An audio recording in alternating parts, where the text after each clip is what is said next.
विचारना ये पड़ेगा कि मंदिर तो था, ऐसा तो नहीं है कि मंदिर नहीं था। तो 500 साल पहले जब टूटा, ये टूटा क्यों था? अगर आज की अवस्था में हम इस पर विचार नहीं करेंगे कि ये टूटा क्यों था, तो दोबारा नहीं टूटेगा, इसका एश्योरेंस करना कठिन हो जाएगा। मेरा घर था, बनाया, अचानक देखा तो टूट गया, मैंने फिर दोबारा बना लिया ना। जब दोबारा मैं बनाने बैठता हूं तो ये सोचता जरूर हूं कि इन कारणों से ये मेरा घर गिरा, ताकि वो कारण अब नए घर में ना पैदा हो जाए, नए घर में ना पैदा हो जाए ऐसा वो कारण कि फिर से मेरा घर दोबारा से टूट सके। बंधुओं, एक बड़ा काल था और वो काल ऐसा था कि हर चीज आपके विरुद्ध में हो रही थी और आपको पूरी तरह से गुलाम बनाए जाने की तैयारियां थी। बेहद संक्षेप में उस पूरे सिनेरियो को थोड़ा सा समझ लेना। महाभारत का युद्ध हो गया, सब कुछ विनाश हो गया, वेद के विपरीत आचरण आरंभ हो गए। वेद के विपरीत आचरणों की पराकाष्ठा यह हो गई कि हमारे समाज को जो चीज मजबूत करके रोके हुए थी, सबसे मजबूत करके रोके हुए थी, वो चीज थी हमारे समाज के अंदर स्थापित वर्ण व्यवस्था।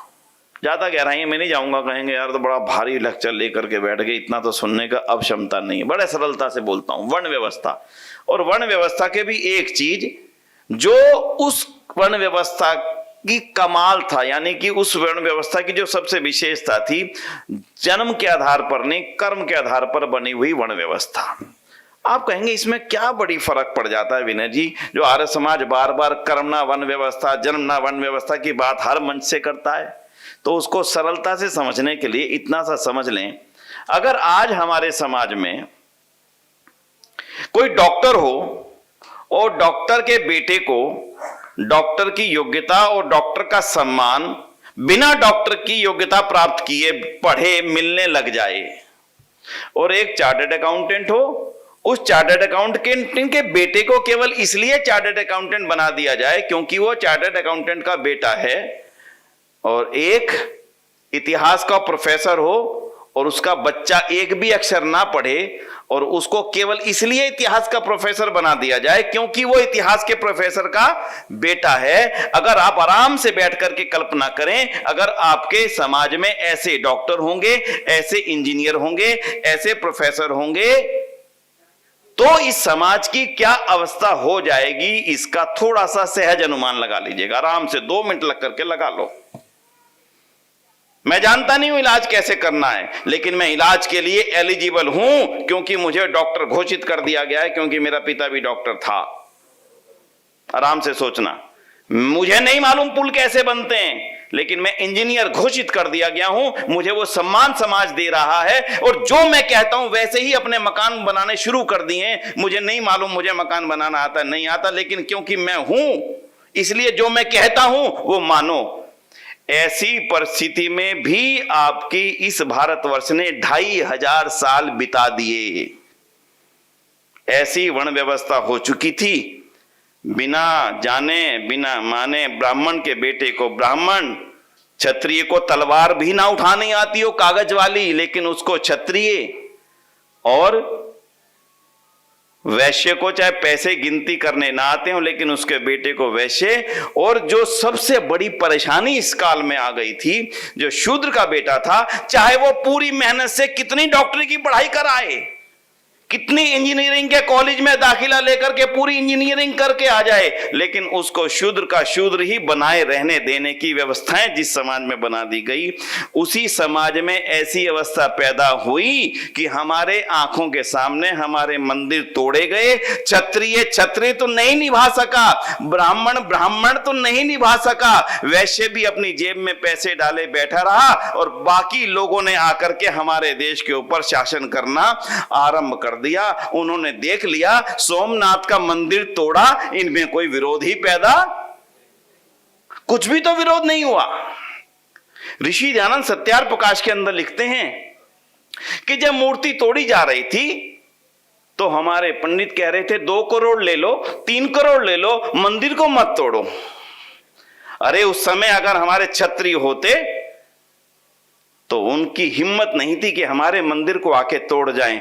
जब उन्होंने देखा कि इनके मंदिरों को तोड़ने का कोई प्रतिकार नहीं है और इनके हर मंदिर में इतने खजाने हैं जिसकी कोई सीमा नहीं है, तो क्यों ना इनके ऊपर शासन ही कर लिया जाए। आए तो लूटने के लिए थे, हमारी इस दुरावस्था को देख करके हमारे शासक बन करके बैठ गए। और जब शासक बनकर के बैठे तब उन्होंने लंबे समय तक शासन करने की जो योजना बनाई, उसमें देखा कि इनका गर्व बहुत है कि इनके पास ज्ञान बहुत है, तो इनके तो सबसे पहले पुस्तकालय जला दो। जहां दुनिया पढ़ने आती है इनके पास में, वो सारे के सारे विश्वविद्यालय तोड़ दो। इनके धार्मिक आस्थाओं के केंद्र बड़े बड़े मंदिर हैं, इनको तोड़ करके यहां पर अपनी मस्जिदें बना लो, खजाना इनका लूट लो।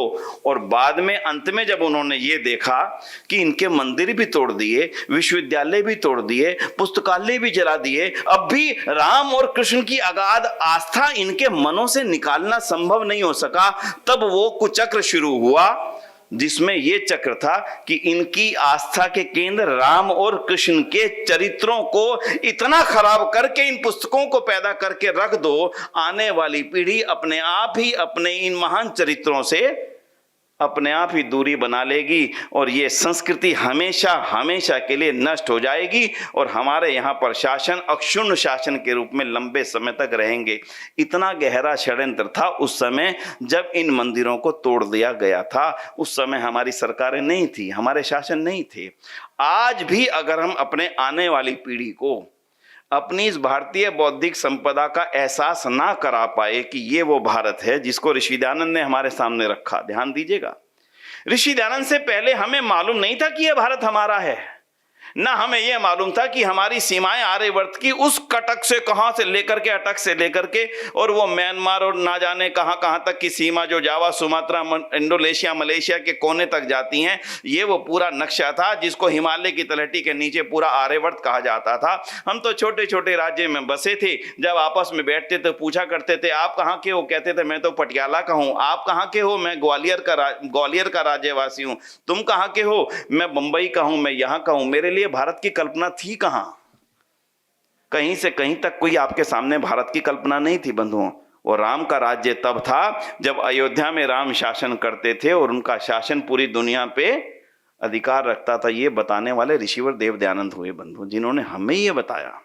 इसलिए आज के समय की जरूरत इतनी है, बहुत बधाई का अवसर है, धन्यवाद देने का अवसर उन सरकारों का जिन्होंने भारत की उस अस्मिता को मजबूती से एक लोहा लेकर के, साम दाम दंड भेद का सहारा लेकर के और आप सब लोगों का सहयोग लेकर के उस मंदिर का एक तरह से भारत के नए युग के आगमन के रूप में प्रतीक है ये, कि भारत में वो युग दोबारा से लौट रहा है। इसके लिए सरकारों को बधाई देनी चाहिए, धन्यवाद देना चाहिए। इसके लिए आर्य समाज भी हर जगह जगह स्थान पर कार्यक्रम कर रहा है। और अब हमें क्या करना चाहिए? हमें केवल इतना करना चाहिए, राम जो थे वो ही राम मेरे घर में आ जाएं, बस। बड़े अच्छे गीत चल रहे हैं, बड़े अच्छे गीत रचे गए, धन्यवाद देता हूं, लेकिन वो राम केवल गीतों के पात्र बन के ना रह जाएं, और राम केवल गीतों के शब्द बन के ना रह जाएं, और राम केवल दीवारों पर लिखने वाले राम के रूप में ना रह जाएं। वो राम वास्तव में मेरे मन के अंदर, मेरे शरीर के अंदर, मेरे परिवार के अंदर, मेरे समाज का एक भाग बन जाएं। वो राम जो शबरी के घर पर जाकर के उसका जीवन स्तर उठा रहे हैं, वो राम जो अहिल्या का उद्धार कर रहे हैं, उस विधवा बिचारी का उद्धार कर रहे हैं। एक दुख होता है कभी कभी, आर्य समाज राम को नहीं मानता, बड़े सुनते, 20 साल 50 साल हो गए सुनते सुनते। मैं कहता हूं भगवान राम की जिस प्रतिष्ठा को आर्य समाज ने बचा के रखा था, मुझे लगता है कि वो शायद दुनिया तक हम पहुंचा नहीं पाए। अच्छा, राम राम बने क्यों थे? केवल एक कारण से बड़े बने राम, पिता ने वर दे दिया, कि कहीं ने मांग लिया, मांगा ये सब जानते हैं, राम को वनवास भेज दो। राम कह सकते थे पिताजी वर तो आपने दिया है, मैंने तो नहीं दिया, मैं क्यों इस सजा का पात्र बन जाऊं? अगर राम ये कह देते तो क्या राम राम बन पाते? बंधुओं, आर्य समाज के इतिहास में ऐसे राम की गिनती करना चाहोगे तो शायद हजारों मिलेंगे। कोई छोटा त्याग नहीं था राम का, बड़ा त्याग था, पर आर्य समाज ने उस राम को वास्तव में अपनाया था।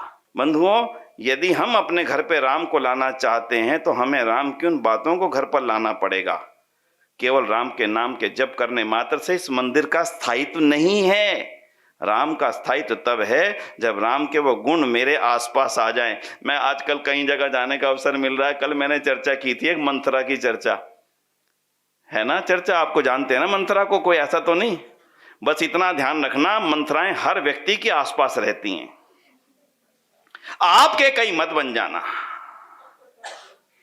हर व्यक्ति के आसपास मंथरा रहती है, उसको भड़काने वाली, कहने वाली। तू जानता है तेरे पिताजी किसको संपत्ति देना चाहते हैं, तू जानता है तेरी माँ किसको सोना चांदी दे के जाना चाहती है। जो केकई बन गई उनके घर का राम बाहर चला जाएगा, ध्यान रख लेना।